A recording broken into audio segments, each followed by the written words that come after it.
नमस्कार साथियों।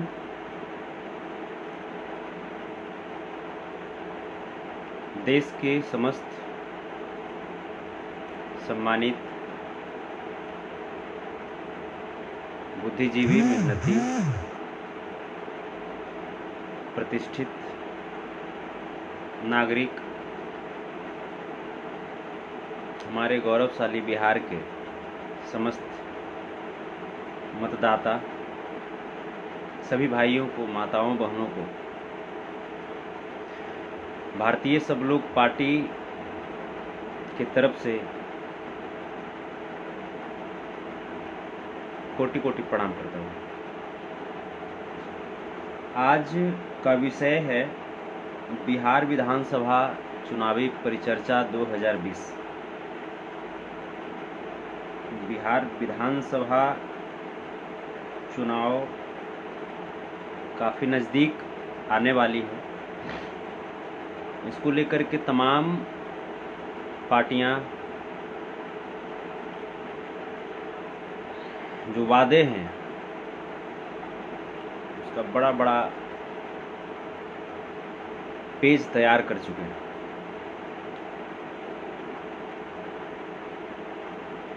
बहुत ही लुभावने वादे,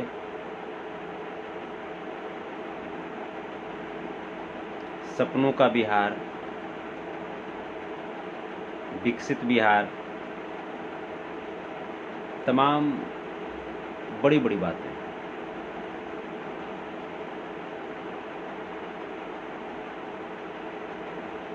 चुनाव जब भी आते हैं, अक्सर चुनाव के पहले ये सारी बातें हम सबको सुनने को मिलती है, जिसका शिकार हम सब हो जाते हैं, क्योंकि हम सब भावुक हैं। ये बिहार है,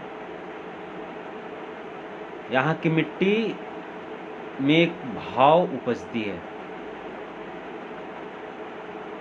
जो खुद ब खुद जन्म के समय ही इंसानों के रग रग में बस जाती है। अलग बात है कि उसी इंसान में से कुछ लोग डॉक्टर बनते हैं, कुछ इंजीनियर बनते हैं, कुछ शिक्षक बनते हैं, उसी इंसान में से कुछ नेता भी बन जाते हैं। और उसमें भी वैसे नेता जो अपने अंदर की सारी भावनाएं कुचल देते हैं, वैसी भावनाएं जो गरीबों के लिए होनी चाहिए, जो अपनी मिट्टी के लिए होनी चाहिए, अपनी मिट्टी की सेवा करने के लिए होनी चाहिए, सारी भावनाओं का कत्ल करके और तब जा करके नेताजी का चोला धारण करते हैं। भारतीय सब लोग पार्टी के राष्ट्रीय अध्यक्ष हमारे जहानाबाद लोकसभा क्षेत्र से 2 बार सांसद रहे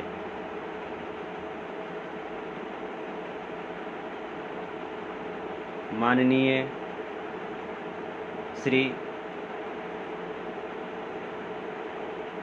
अरुण सर, जिनको आप लोग डॉक्टर अरुण कुमार जी के नाम से भी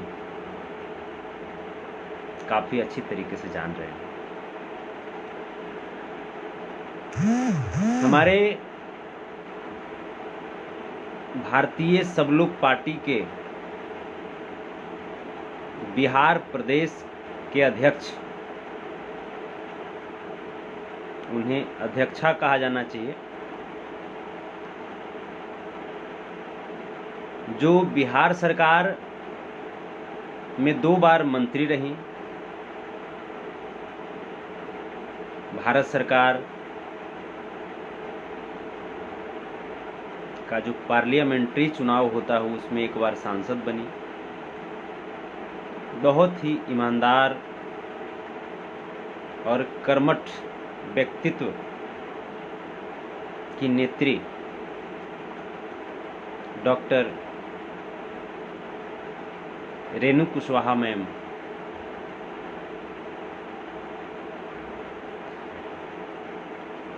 का एक अपना विचार, जिसकी उत्पत्ति doctor Lohia ji, doctor Rajendra Babu, Jayaprakash Babu, Rajnarayan Babu, Karpoori Thakur, doctor Bhimrao Ambedkar, doctor APJ Abdul कलाम,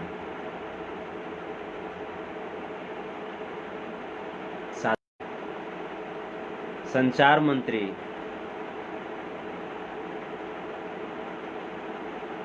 जॉर्ज फर्नांडिस जी के विचारों से प्रेरित है। और हमारे नेता राष्ट्रीय अध्यक्ष डॉक्टर अरुण कुमार जी, इनके बारे में आप सबको पता है, इनकी ईमानदारी के बारे में, इनके लगातार देश के लोगों, देश के आम जनमानस की समस्याओं को जिस प्रकार से इन्होंने अपने कार्यकाल में पार्लियामेंट में उठाया, विधानसभा में उठाया, या जब भी बात आती है स्वास्थ्य के क्षेत्र में, अगर बिहार से बाहर इलाज कराने की, बड़े ही आशा से, उम्मीद से लोगों की जुबान पे एक नाम आता है, चाहे वो हिंदू हो, मुस्लिम हो, सिख हो, ईसाई हो, किसी भी अगड़ी पिछड़ी मध्यम किसी भी जाति के लोग हों, डॉक्टर अरुण कुमार जी का नाम जैसे ही उनके ज़हन में आता है, उन्हें उम्मीद की डोर बंध जाती है। अब हमारा इलाज बिहार के बाहर अच्छे तरीके से संभव है। बहुत सारी बातें हैं। अब जरा आपने बिहार, गौरवशाली बिहार,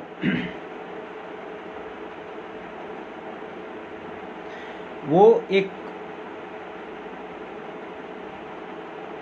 सम्मान का बिहार, एक शब्द बिहारी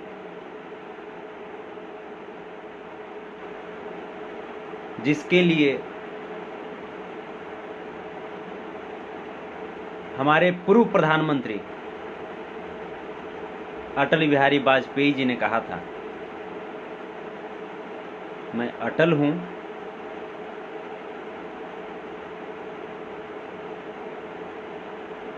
और सोच से बिहारी हूं। हमारे सम्मान को, हमारे शौर्य को जिस प्रकार से आज के नेताओं ने कुचलने का काम किया,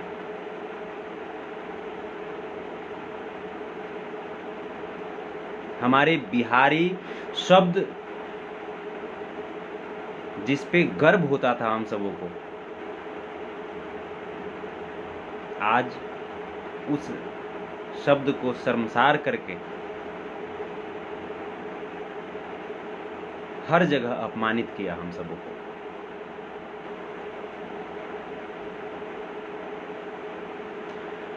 आज देश की प्रति व्यक्ति औसतन आय अगर देख ली जाए, वहां तो कहीं टिकता ही नहीं है। अपने बिहार की बात करें, अगर हर एक राज्यों की प्रति व्यक्ति औसतन आय देख ली जाए, उसमें हमारा बिहार सबसे नीचे आता है। वो बिहार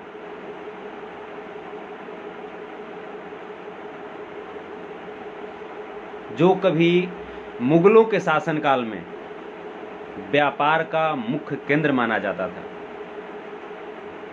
वो बिहार जहां भागलपुर का सिल्क देशों विदेशों में अपनी नाम स्थापित कर चुका है। वो बिहार जहां ओबरा का कारपेट पूरी दुनिया के लोग बड़े शौक से इस्तेमाल करते हैं। शिक्षा की बात करें तो वो बिहार जहां कभी नालंदा विश्वविद्यालय पूरे विश्व को अपनी ओर अध्ययन के लिए खींचा करती थी।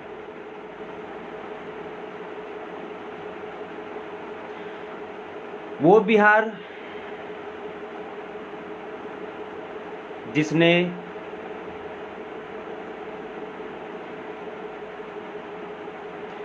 गौतम बुद्ध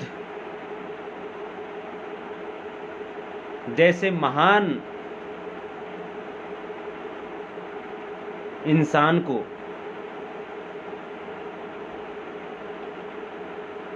ज्ञान दे करके भगवान बना दिया। वो बिहार जहां से महावीर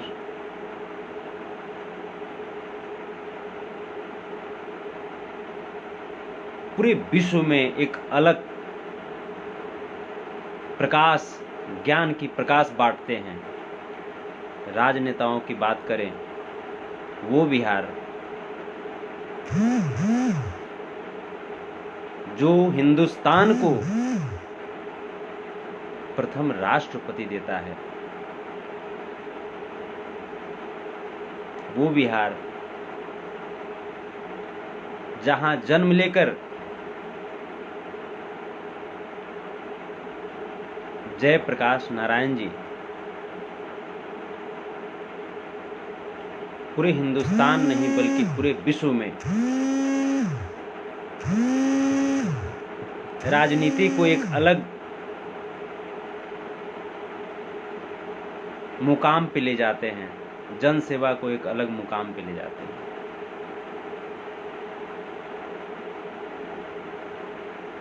वही उसी बिहार की कल्पना आज करने की जरूरत है और उसी बिहार को फिर से बनाने की जरूरत है।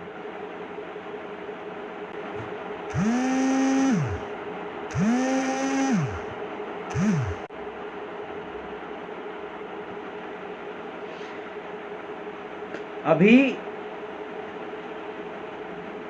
हम सब देख रहे हैं कोरोना महामारी के बाद पूरे विश्व समेत हमारा हिंदुस्तान भी लॉकडाउन से जूझ रहा है। इस लॉकडाउन में तमाम राज्यों के मुख्यमंत्री तरह तरह के उपाय कर रहे हैं, कोशिश कर रहे हैं अपने राज्य को कैसे संवारा जाए,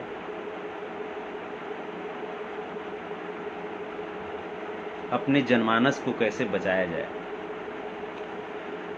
यहाँ बिहार की बात करें, यहाँ के मुख्यमंत्री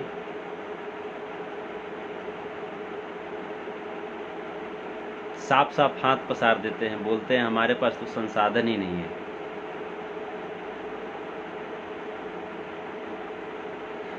ये उस बिहार की बात की जा रही है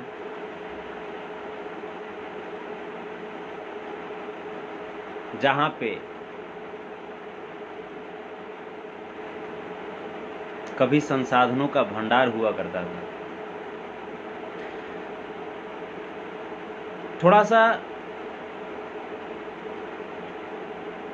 पीछे चले हम सब। आज के 5 साल पहले, फिर उसके 5 साल पहले, फिर उसके 5 साल पहले, फिर उसके 5 साल पहले,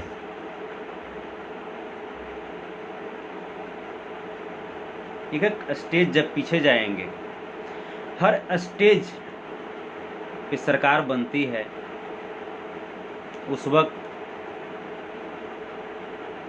जो चुनावी घोषणा पत्र होता है उसमें एक समृद्ध बिहार का नक्शा, समृद्ध बिहार की मानचित्र, एक विकसित बिहार का सपना हम सबको दिखा दिया जाता है।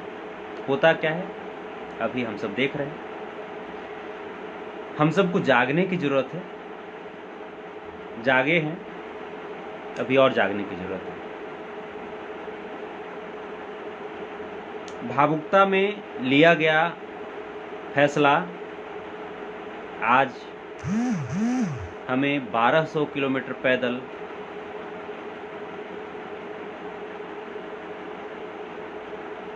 तो कहीं किसी बेटी को 1500 किलोमीटर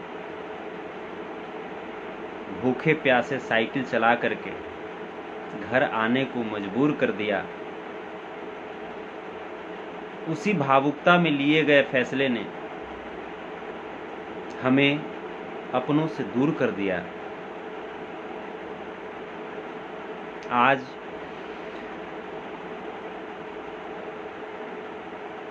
बिहार सरकार के पदाधिकारी हमारे गरीब मजदूर, मेहनती, लगनशील कामगार, उनके ऊपर आरोप लगाते हैं।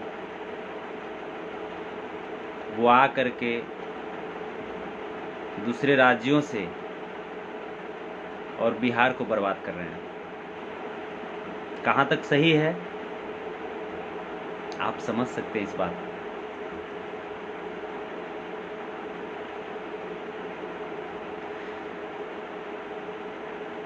जब भी चुनाव की बात आती है, तमाम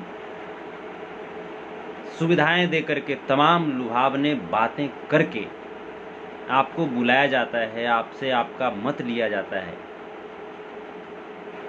उसके बाद क्या होता है ये हम सब अभी जान रहे हैं, देख रहे हैं। कितने बच्चे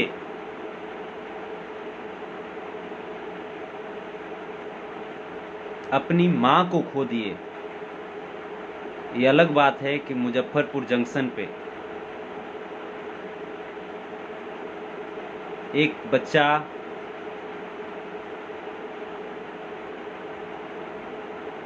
अपनी मृत मां का आंचल खींचता है, उसे लगता है कि उसकी मां सोई हुई है। मीडिया वहां कवर करती है, सोशल मीडिया का ज़माना है, हम सब देख लिए तो लगा कि मुजफ्फरपुर में ऐसा कांड हुआ होगा। भाइयों बहनों, ये सिर्फ मुजफ्फरपुर में ये घटना नहीं हुई है।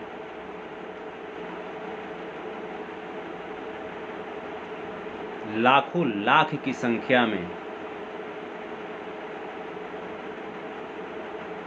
हमारे मेहनती, ईमानदार,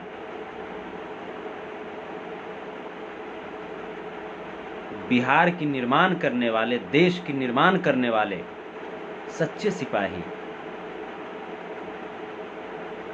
सरकार की बद इंतजामी की वजह से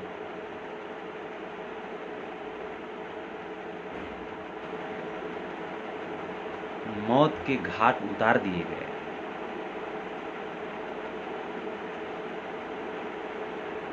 सरकार तरह तरह की बातें कह करके इन आरोपों से बचना चाहती है। सरकार का काम ही है आरोपों से बचना।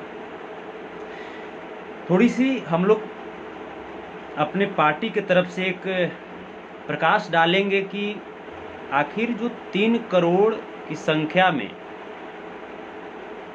हमारे बिहार से जो मेरे मेहनती भाई अपनी पेट पालने के लिए, अपने परिवार का पेट पालने के लिए तमाम अपमान सहते हुए दूसरे राज्यों में जाते हैं, क्या उनकी व्यवस्था हम अपने बिहार में नहीं कर सकते? एक छोटा सा लिस्ट लाया हूं मैं, बिहार में रोजगार के अवसर प्रदान करने वाले विभिन्न क्षेत्र। वो कौन कौन से क्षेत्र हैं जिससे बिहार में जो हमारे मेहनती, ईमानदार, जो श्रमिक पेट पालने के लिए, अपने बच्चों का जीवन यापन करने के लिए बाहर में जाते हैं, लाचार होकर के मजबूरी में, आखिर किन क्षेत्रों में हम अगर सही विकास कर देते तो उनको मजबूरी में नहीं बल्कि शौक से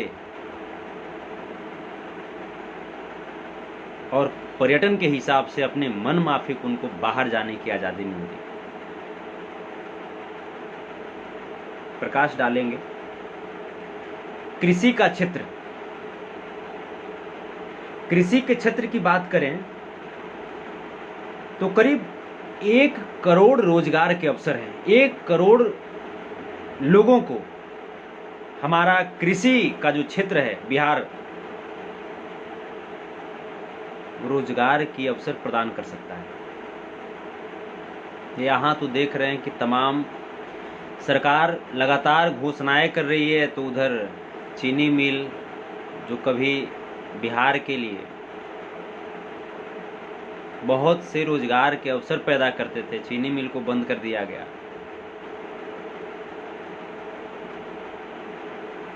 यहाँ पे देखिए कि FCI और SFC को बंद कर दिया गया है।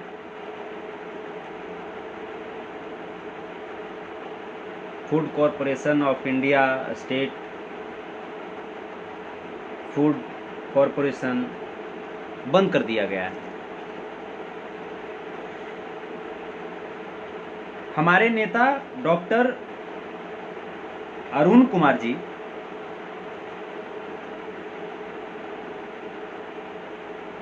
का कहना है,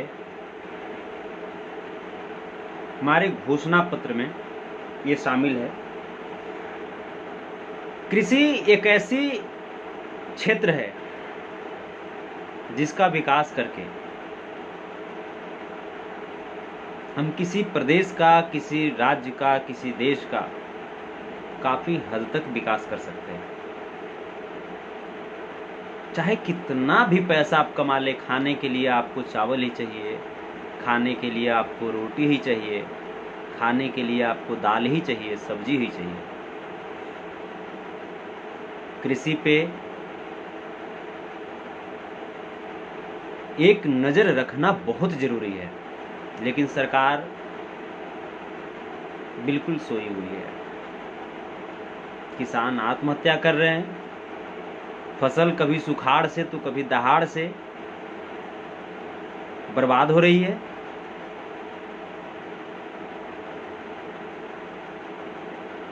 किसान बिजली बिल से परेशान हो रहे हैं। तमाम तरह की बातें हैं। हमारी पार्टी उन किसानों के लिए किसान प्रबंधन पर जितने भी खर्च होंगे, किसान द्वारा खेती बाड़ी करने में जो भी खर्च आएंगे, अगर हमारी सरकार बनती है, हमारी पार्टी की सरकार बनती है, तो सारे खर्च सरकार द्वारा उठाए जाएंगे और सिर्फ वादा नहीं, करके दिखाएंगे। अगर नहीं किए, जो भी बातें कहेंगे अपने घोषणा पत्र में, हमारे राष्ट्रीय अध्यक्ष डॉक्टर अरुण कुमार जी और बिहार प्रदेश अध्यक्षा डॉक्टर रेणु कुशवाहा जी का पूर्ण दावे के साथ कहना है कि अगर हमारी सरकार चुनावी घोषणा पत्र पे अगर खरे नहीं उतरी तो 6 महीना में हम जो जनता कह देगी, बीच चौराहे पे खड़े होकर के जनता की जो भी आवाज होगी उसको स्वीकार कर लेंगे। जनता का जो भी फैसला होगा उसको स्वीकार कर लेंगे।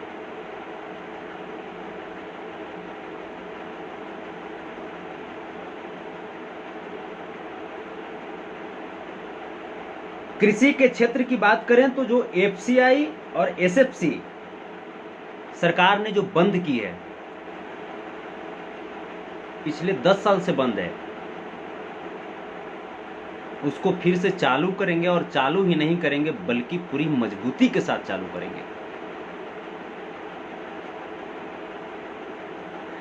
दूसरी रोजगार के जो क्षेत्र हैं, शिक्षा के क्षेत्र, शिक्षा के नाम पे क्या चल रहा है बिहार में आप सबको पता है। यहाँ विद्यालय में पीने की पानी का उचित व्यवस्था नहीं है, शौचालय की उचित व्यवस्था नहीं है, बच्चों की सर्वांगीण विकास के बारे में तो सोच ही नहीं सकते। अध्यापक 10 बजे की जगह पे 1 बजे आते हैं, 4 बजे की जगह पे 2 बजे चले जाते हैं। तमाम तरह की बातें जो आप सब जान रहे हैं, आप सब देख रहे हैं अपने अपने नज़दीकी विद्यालय में, शिक्षण संस्थान में। प्राइवेट विद्यालय अमीरों के लिए शिक्षा प्रदान कर रही है क्योंकि वहाँ फी इतना महंगा है कि हमारे गरीब भाई बंधु अपने बच्चे को वहाँ पढ़ा ही नहीं सकते।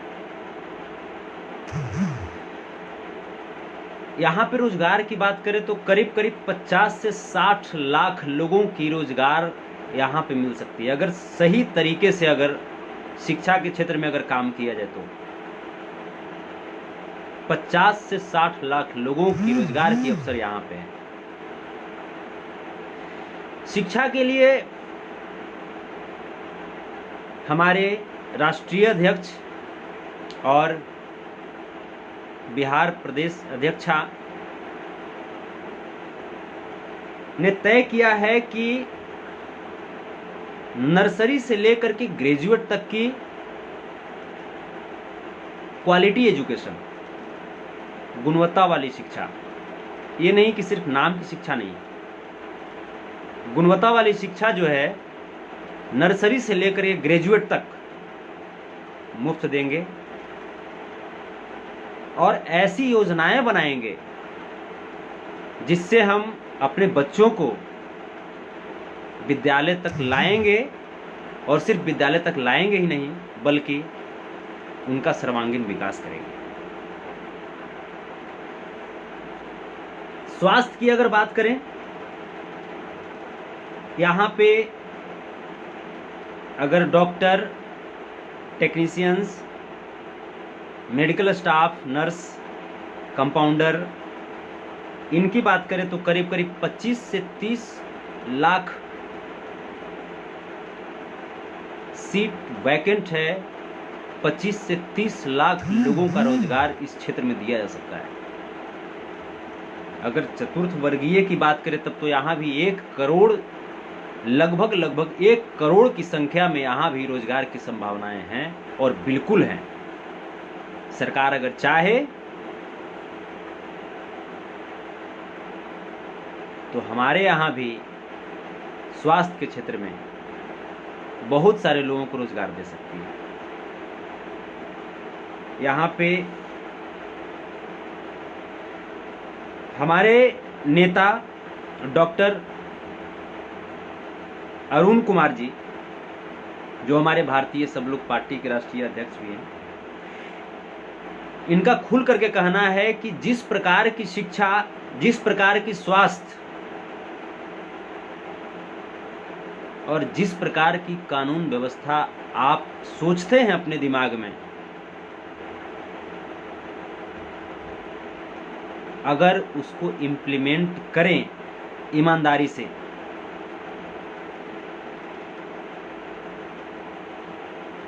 तो करोड़ों करोड़ों की संख्या में रोजगार के अवसर यहाँ पे हैं और वो रोजगार देने का काम हमारी पार्टी करेगी अगर हमारी सरकार बनती है।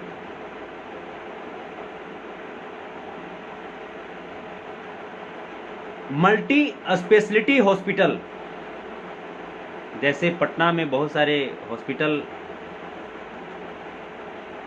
आप जानते होंगे, लेकिन वहाँ इलाज कराने की क्षमता हम सब की नहीं है, हमारे गरीब मजदूर भाइयों की नहीं है।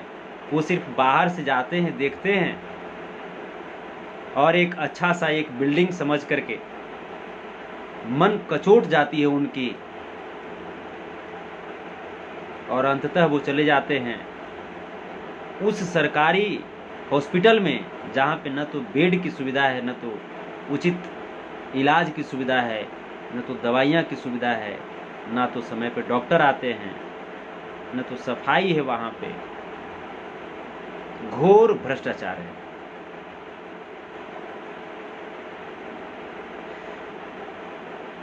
हमारी सरकार जैसे ही बनती है, जितने भी प्राइवेट हॉस्पिटल जो तमाम मोटी मोटी पैसे लेकर के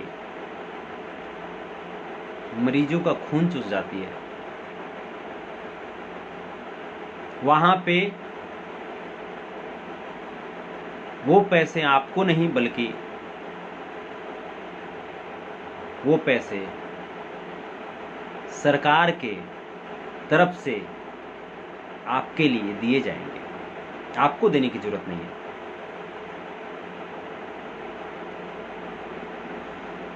और जितने भी सरकारी अस्पताल हैं, जितने भी सरकारी स्वास्थ्य केंद्र हैं, उसको इस प्रकार से डेवलप किया जाएगा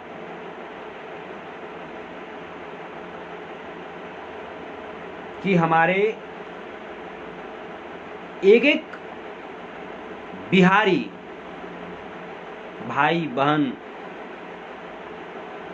बुजुर्ग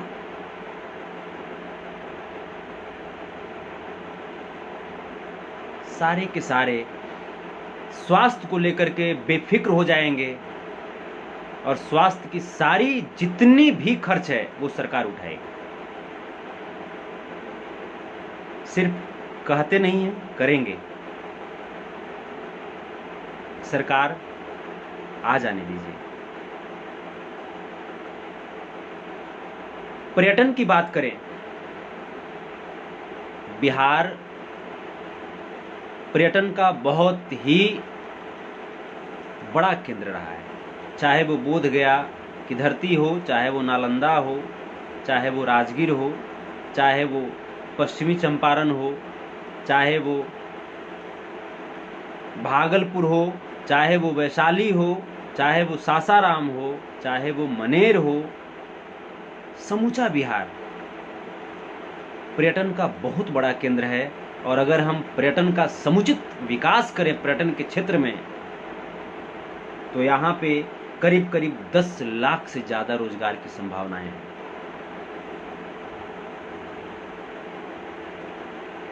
बाहर से लोग आएंगे भी, हमें पैसा भी देंगे, रोजगार का भी अवसर है। सरकार पर्यटन के क्षेत्र में घोषणाएं तो करती है, लेकिन वो पैसा नेताओं के, पदाधिकारियों के खाते में चले जाते हैं। पर्यटन तो विकास करता ही नहीं। कुटीर उद्योग की बात करें, अगर उद्योग में हम लोग चलें तो कुटीर उद्योग के जरिए करीब करीब 50 लाख लोगों को रोजगार प्रदान कर सकते हैं हम सब। ये हमारा गौरवशाली बिहार। अगर भारी उद्योग की बात करें तो करीब करीब 1 करोड़ के आसपास में यहाँ कम से कम, ये हम कम से कम की बात हम कर रहे हैं, करीब करीब 1 करोड़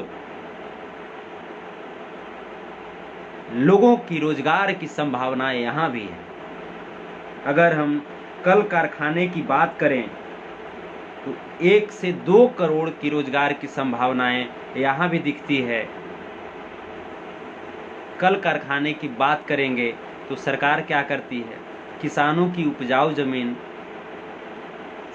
किसानों को पीट करके, खदेड़ करके, शोषित करके छीन लेती है जबरदस्ती। किसान जब उसका विरोध करते हैं, उस पे FIR करती है, मुकदमे डाल करके परेशान करती है। अगर कल कारखाने की बात करें तो कैमूर, भभुआ कैमूर से लेकर के जमुई तक का जो पहाड़ी इलाका है, उस पहाड़ के बगल में 1 किलोमीटर तक का क्षेत्र अगर हम कल कारखाने के लिए उपयोग में लाएं तो न तो उपजाऊ जमीन बर्बाद होगा, न हमारे किसान रोएंगे, न हमारे यहाँ फसलें भी बर्बाद नहीं होंगी, रोजगार भी मिल जाएंगे। चूंकि पहाड़ी इलाका की बात मैं इस वजह से कह रहा हूं कि पहाड़ी इलाका के 1 किलोमीटर तक के बगल का जमीन जो होता है उसमें समुचित तौर पे खेती नहीं की जा सकती, तो उसका उपयोग हम सब कल कारखानों के लिए, फैक्ट्री लगाने के लिए कर सकते हैं।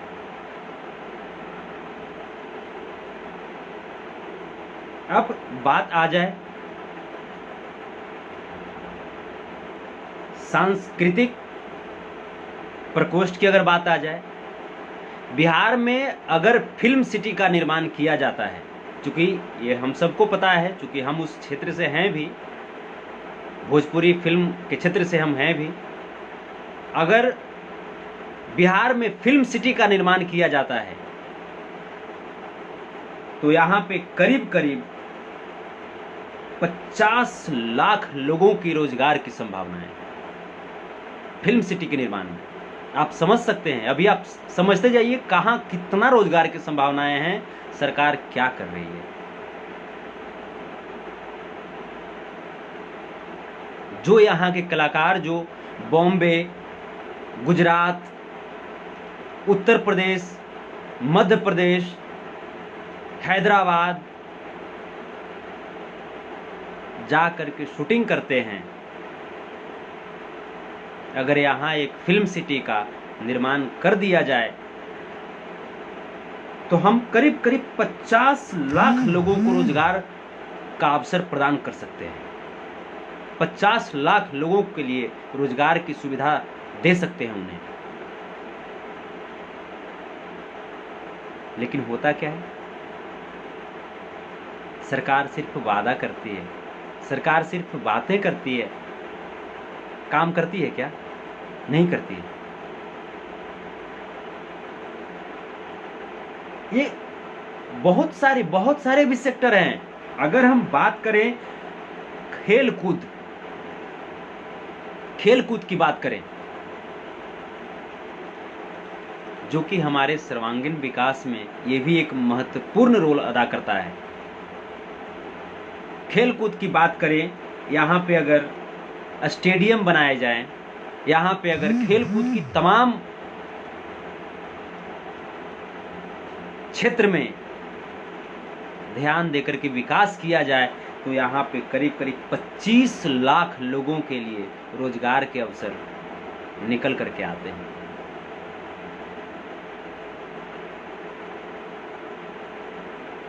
आप समझ सकते हैं। इंफॉर्मेशन एंड टेक्नोलॉजी, जो कि आज के युग में बहुत जरूरी है। हर राज्य को अपने ऊपर निर्भर होने की जरूरत है। जब तक आप अपने ऊपर निर्भर नहीं होंगे आपका बोझ कोई कितना दिन तक ढोएगा?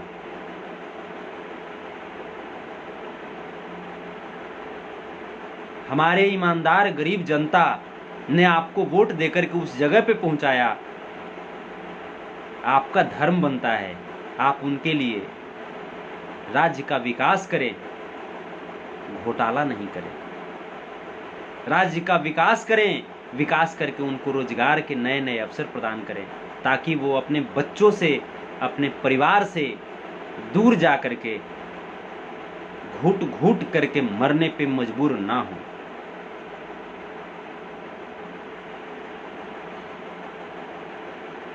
सोचना है, बहुत जरूरी है। नहीं सोचेंगे तो ये लोग लूटते रहेंगे। अगर नहीं सोचेंगे ये लोग लूटते रहेंगे। हमारी पार्टी 26 अप्रैल 2020 को स्थापित हुई। बहुत ही नई पार्टी है, लेकिन पार्टी में शामिल हमारे सम्मानित कार्यकर्ता बहुत ही ईमानदार और बहुत ही ईमानदार हैं। अपनी पार्टी के बारे में अगर एक बात बताएं तो हमारे राष्ट्रीय अध्यक्ष की एक बहुत ही सुंदर पहल और विचार रही है पार्टी को लेकर के, कि पार्टी में कभी किसी भी दागी व्यक्ति को शामिल नहीं करेंगे। वैसे व्यक्ति जो कहीं न कहीं समाज का शोषण करने का काम करते हैं, समाज का खून चूसने का काम करते हैं, उनको पार्टी में जगह नहीं देंगे। हमारी पार्टी भारतीय सब लोग पार्टी ने ये तय किया है कि इस बार का चुनाव बिहार के सभी सीटों पे लड़ेंगे। तय आपको करना है, आपके बीच आएंगे, चुनना आपका काम है। आज तक आप सबको देखे, सबको आपने परखा। वोट के समय क्या बोलते हैं, वोट के बाद सरकार बन जाने के बाद क्या करते हैं, सबको आपने देखा।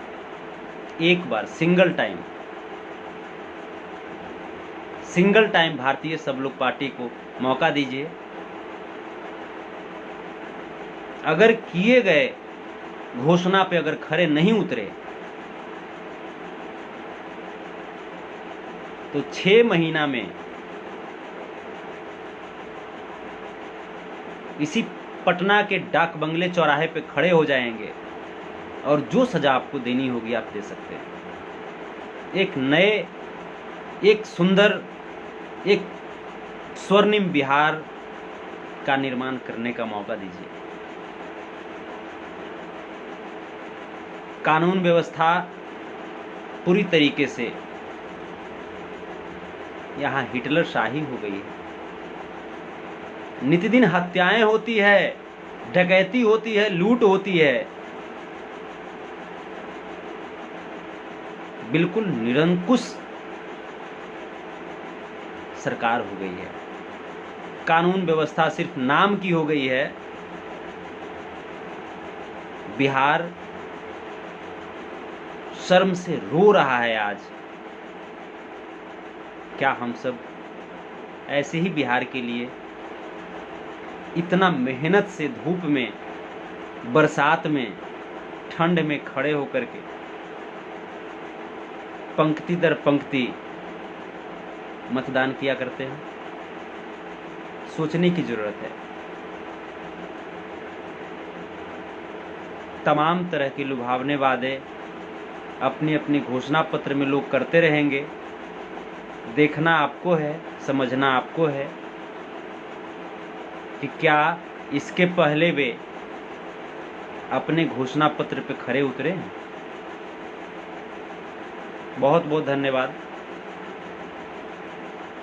आप आपके परिवार इस कोरोना महामारी के दौर में जहाँ भी हैं वहाँ अच्छे रहें। हम अपने पूरी भारतीय सब लोग पार्टी की ओर से आपके अच्छे एवं सुखद भविष्य की कामना करते हैं। प्रणाम। जय हिंद, जय भारत। आपका दोस्त संतोष रेणु यादव, राष्ट्रीय प्रवक्ता, भारतीय सब लोग पार्टी। जय हिंद। Thank you.